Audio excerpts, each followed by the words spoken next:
Marketing and selling is essential in your online business. And when you have the right strategies and mindset, you not only can make a lot of money, but you can change a lot of lives. Welcome to the Online Marketing Podcast, where we help course creators, membership owners, and coaches market and sell their offers. We're your hosts, Paul and Melissa Pruitt. Let's dive in and get started. We're jamming on building your challenge launch with the end in mind. Okay, so not the start, not the middle. We're going to begin with the end in mind. That's the best place to start. That is great, because if you think about it, like a GPS, we need to know a destination. We need to know, you go into Google Maps, the first thing it asks you is where you want to go, right? And then we have to figure out where you are. And that's what's really cool. So today it's all about building it. Now, you know what, Melissa? I see a lot of people not doing this, and they build out a challenge. They spend all the energy, time, money, resources, everything. They don't think about where they're going to make this offer, or where they're going to land people at the end, and it totally fails. Yeah, that's a big problem there, because again, we have a lot of ideas and a lot of things where we want to take people. But again, if you're not perfectly aligned and leading people to your offer, and if all the steps to lead them there don't add up, it's going to be very confusing for your audience. They're not going to really understand where you're taking them. And you're going to get overwhelmed too with just creating something that could be just really awesome, but very confusing for them. So you tell me we should be intentional. We should really think about the end, which is really our offer, where we're going to guide people to. That could be a course, membership, coaching program, real world product, online, offline. And when you really are clear, what that product is, then you kind of build it forward. So you're almost building it backwards, right? So we know where they're at, and then we're kind of like a GPS, or kind of go all the way back.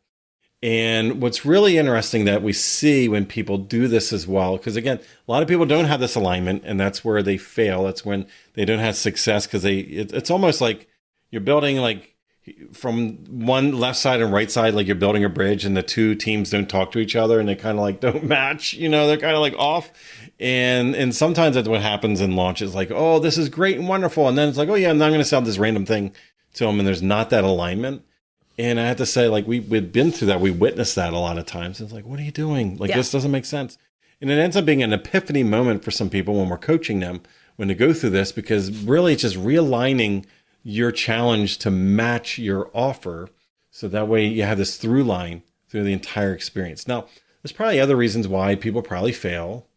What is the number two reason? Because I feel like that's the number one. They don't begin with the end in mind.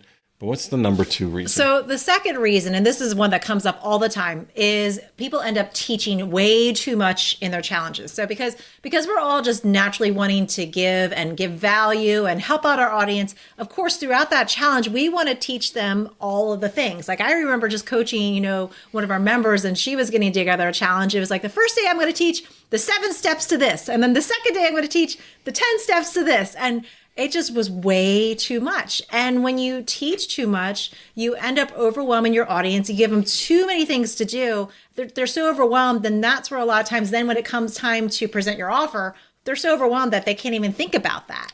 Yeah. And I say there's probably a dividing line there, because majority of the people will be overwhelmed because you gave way too much content. You're oh, more is better, more is better. But you know what? It's trying to give people an entire 7-course meal, and then asking them to buy the next meal from you right then and there. And it's no, thank you very much for giving me all this. I'm stuffed. I'm not hungry. Yeah. And a lot of us accidentally do that when it comes to this. So there is the overwhelmed side, people that are just oh my goodness, I'm not even going to show up on day 3 because you gave me 83 steps that I have to do. Keep in mind, we talk about this in other, episodes, we want quick wins. And how can we give people quick wins? It has to be easy. It has to be a step that's possible within the time frame of your challenge. So if you're doing this back to back, day 1, day 2, day 3, if you create something that's very complex, they don't have you have all the time and energy because you're the influencer, you're putting this on, right? But they have school, they have family obligations, they have work, they're eating dinner, they have other things. They can't spend all day long doing your challenge. So if you give them those 83 steps or those 24 steps, that is going to be overwhelming. But also for those that can keep up, by the end of the challenge, you're going to be oh my goodness, thank you so much for everything you did. This was either free or minimal cost. And wow, I have things I can work on over the next couple of months. So then when you make the offer, they're like, why do I need that? Yeah, they're like, bye, thank you so much. See you later.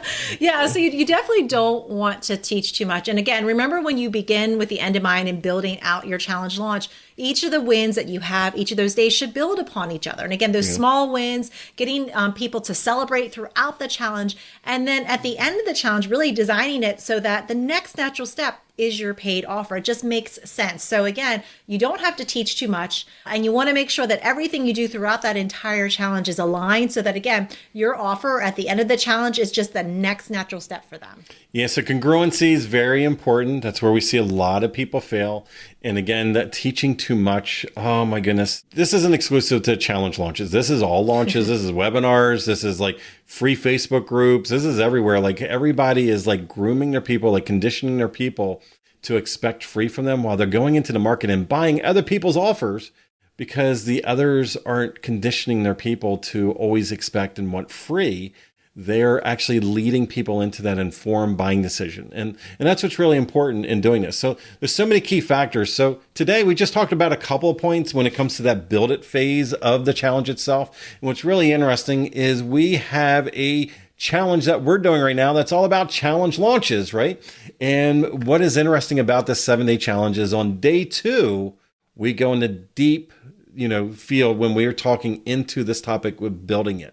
Now, Melissa, is there an easy way that they can get and come into this free challenge? Absolutely. So you're going to want to go to challengelaunchchallenge.com and sign up. Again, it's our free 7-day challenge all on setting up your challenge launch. And again, like Paul said, we're going to be talking about building your challenge, being super intentional, aligning your challenge with your offer, making sure you're not teaching too much. Don't teach too much. But again, if you go to challengelaunchchallenge.com, you could get started and we'll help you out with that. Yeah, so again, this is all about today. Begin with the end in mind when you do your challenge launch. And that means we need to make sure, like 2 key factors where we see a lot of people fail and they struggle when they make that offer is like your offer and your challenge is sometimes not aligned. So we need to make sure we have that alignment in place.